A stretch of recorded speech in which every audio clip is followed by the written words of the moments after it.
આજે જવાનું હતું મેરેજમાં, તો સવારે ઉઠી ગયા છીએ. તો આવી જાઓ મારા આજના બ્લોગમાં. ગુડ મોર્નિંગ, જય શ્રી કૃષ્ણ.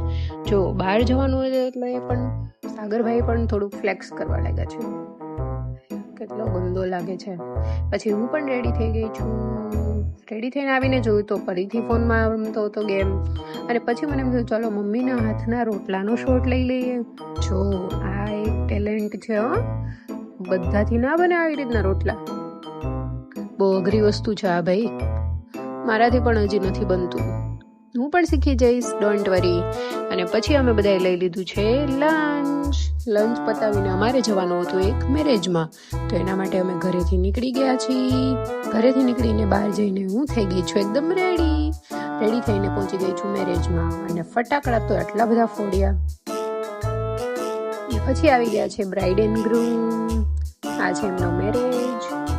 હિરલફીના બ્લોગ જોતા રહેજો, લાઈક કરજો, શેર કરજો અને સબસ્ક્રાઇબ કરજો.